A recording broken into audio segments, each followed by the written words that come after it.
በስመ አብ ወወልድ ወመንፈስ ቅዱስ አሐዱ አምላክ አሜን። ኦሪት ዘፍጥረት ምዕራፍ 9 እግዚአብሔር ለኖኅ የሰጠው ቃል ኪዳን። እግዚአብሔርም ኖኅና ልጆቹን ባረካቸው፣ እንዲህም አላቸው፦ ብዙ ተባዙ፣ ምድርንም ሙሏት፣ ግዙአትም። አስፈሪነታችሁ፣ አስደንጋጭነታችሁ በምድር አራዊት፣ የሰማይ ወፎች፣ በምድር ላይ የሚንቀሳቀሱት፣ በባህር ዓሣዎች ሁሉ ላይ ይሁን። እነርሱም በእጃችሁ ሰጠኋችሁ። ሕይወት ያለውን ተንቀሳቃሽ ሁሉ መብል ይሁናችሁ። ሁሉንም እንደ ለመለመ ቡቃያ ሰጠኋችሁ። ነገር ግን ደመ ነፍስ ያለበትን ሥጋ አትብሉ። ነፍሳችሁ ያለችበትን ደማችሁ ከአራዊት ሁሉ እጅ እሻዋለሁ። ከሰውም እጅ ከሰው ወንድም እጅ የሰውን ነፍስ እሻለሁ። የሰውን ደም የሚያፈስሰውን ሁሉ ስለዚህ ደም ፈንታ ደሙ ይፈሳል። ሰውም በእግዚአብሔር መልክ ፈጥሬዋለሁና እናንተም ብዙ ተባዙ፣ ምድርንም ሙሏት፣ ግዙአትም።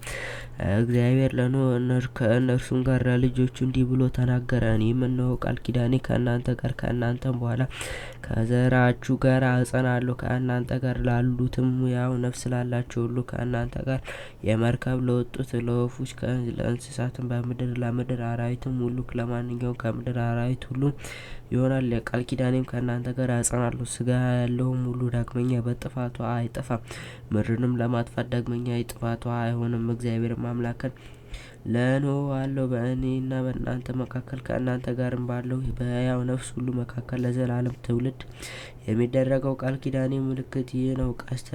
ቀስቴን በደመና አኖራለሁ። ቃል ኪዳኔን በምልክትና በእኔና በምድር ላይ ይሆናል። በምድር ላይ ደመናን በጋረድኩ ጊዜ ቀስቴ በደመናው ትታያለች። በእኔና በእናንተ መካከል ሕያው ነፍስ ባለው ሥጋ ሁሉ መካከል ያለውን ሁሉ ኪዳኔን አስባለሁ። ሥጋ ያለውንም ሁሉ ያጠፋ ዘንድ ዳግመኛ የጥፋት ውኃን አላመጣም። ቀስቴንም በደመና ትሆናለች። በእኔና በምድር መካከል በምድር ላይ በሚኖር ሥጋ ባለው ሕያው ነፍስ ሁሉ መካከል ያለውን የዘላለም ቃል ኪዳን ለማሰብ አያታለሁ። እግዚአብሔርም ኖኅን በእኔና በምድር ላይ የሚኖር ሥጋ ባለው ሁሉ መካከል አጸናሁት። የቃል ኪዳኔን ምልክት ይህ ነው አለው። ኖኅና ልጆቹ ከመርከብ የወጡት የኖኅ ልጆች እነዚህ ናቸው፦ ሴም፣ ካም፣ ያፌት። ካምም የከነዓን አባት ነው። በምድር ላይ ሁሉ የተበተኑ የኖኅ ልጆች እነዚህ ሦስቱ ናቸው። ኖኅም ገበሬ መሆን ጀመረ፣ ወይንንም ተከለ፣ ከወይኑም ጠጅ ጠጣና ሰከረ፣ በድንኳኑም ውስጥ ራቁቱን ሆነ። የከነዓን አባት ካም የአባቱን ራቁትነት አየ፣ ወደ ውጭ ወጥቶ ለሁለቱ ወንድሞቹ ነገራቸው።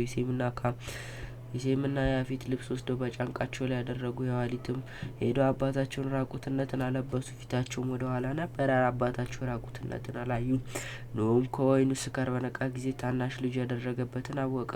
ኖኅም እንዲህ አለ፦ ከነዓን ርጉም ይሁን፣ ለወንድሞቹም ለባሪያዎቹም ባሪያ ይሁን። እንዲህም አለ፦ የሴም አምላክ እግዚአብሔር ይባረክ፣ ከነዓንም ለእርሱ ባሪያ ይሁን። እግዚአብሔር ያፌትን ሀገር ያስፋ፣ በሴም ድንኳን ይደር፣ ከነዓንም ለእርሱ ባሪያ ይሁን። ኖኅም ከጥፋት ውኃ በኋላ 350 ዓመት ኖረ። ኖኅም የኖረበት ዘመን ሁሉ 950 ዓመት ሆነ፣ ሞተም።